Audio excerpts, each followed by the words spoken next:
हम कृष्ण भक्ति काव्य धारा के अंतर्गत नंददास जी के जीवन परिचय के विषय में पढ़ेंगे। इनके जन्म काल की अगर बात की जाए तो 1533 ईस्वी। जन्म स्थान है गांव रामपुर, सोरो, उत्तर प्रदेश। ये सनाडी ब्राह्मण थे। मृत्यु काल है इनका 1583 ईस्वी। गुरु का नाम है विठलनाथ जी। विठलनाथ जी के शिष्य थे। इनकी प्रमुख रचनाएं अनेकार्थ मंजरी, ये दोनों रचनाएं कोश ग्रंथ हैं। दूसरी है मान मंजरी। मान मंजरी ग्रंथ नंददास के भाषा विषयक प्रौढ़ ज्ञान और पांडित्य का द्योतक माना जाता है। तीसरी इनकी विरह मंजरी, यह 12 मासा शैली में रचित इनका भावात्मक काव्य माना जाता है। नंबर 4 है रूप मंजरी, यह इनका लघु आख्यान काव्य माना जाता है। इनकी एक प्रेयसी का नाम भी रूप मंजरी माना जाता है। नंबर 5 है भंवर गीत। इस रचना को नंददास के परिपक्व दर्शन, ज्ञान, विवेक, बुद्धि, तार्किक शैली और कृष्ण भक्ति का परिचायक काव्य है। मतलब ये कृष्ण भक्ति का परिचायक काव्य है भंवर गीत इनकी रचना। इसके पूर्वार्ध भाग में गोपी उद्धव संवाद तथा उत्तरार्ध भाग में कृष्ण प्रेम में गोपियों की विरह दशा का वर्णन है। ठीक है, ये महत्वपूर्ण तथ्य हैं नंददास जी से संबंधित। इसके लेखन का मुख्य उद्देश्य निर्गुण निराकार ब्रह्म की उपासना का खंडन करके सगुण साकार कृष्ण की भक्ति की स्थापना करना है। तो ये जो कृष्ण नंददास जी ने लेखन कार्य किया है उससे संबंधित कुछ महत्वपूर्ण तथ्य है। नंबर 6 रास पंचदाई। इनकी ये महत्वपूर्ण रचनाएं हैं जो अक्सर परीक्षाओं में पूछी भी जाती हैं। इस रचना का कथानक श्रीमद् भागवत पुराण के 10वें स्कंद के अध्याय संख्या 29 से 33 तक से तथा हरिवंश पुराण से ग्रहण किया गया है। यह नंददास की सर्वश्रेष्ठ रचना मानी जाती है। इसमें वियुक्त आत्मा गोपी रासलीला के माध्यम से रस रूप परमात्मा कृष्ण से मिलने के लिए प्रयत्नशील है। यह रोला छंद में लिखित रचना है।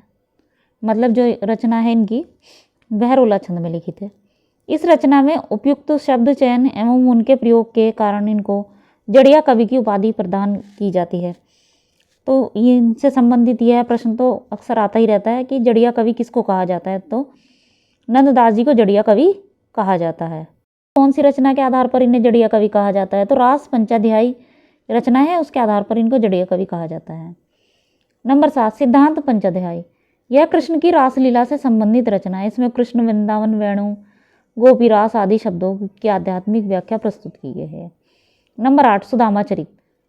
इसका कथानक श्रीमद् भागवत से गृहीत है। काव्य दृष्टि से यह साधारण रचना है। नंबर 9 नंददास पदावली। इसमें नंददास द्वारा रचित पदों को 12 प्रकरणों में संकलित किया गया है। इसमें इनके काव्य सौष्ठव का उत्कर्ष देखा जा सकता है। नंबर 10 रस मंजरी।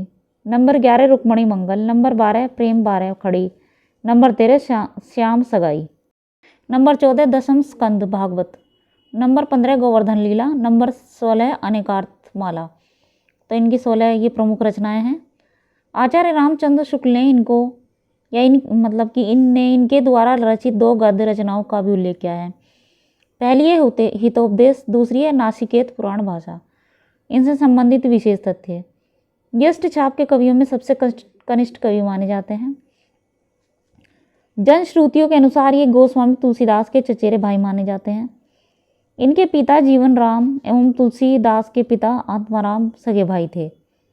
ठीक है, इन्होंने बचपन में तुलसीदास के साथ ही श्री नरसिंह पंडित से संस्कृत भाषा का ज्ञान प्राप्त किया था। नरसिंह पंडित रामानंदीय संप्रदाय के रामोपासक थे। अतः प्रारंभ में नंददास जी ने भी राम भक्ति को स्वीकार किया था। जिसे संबंधित कुछ महत्वपूर्ण तथ्य थे जिनमें से अक्सर परीक्षाओं में प्रश्न पूछे जाते हैं।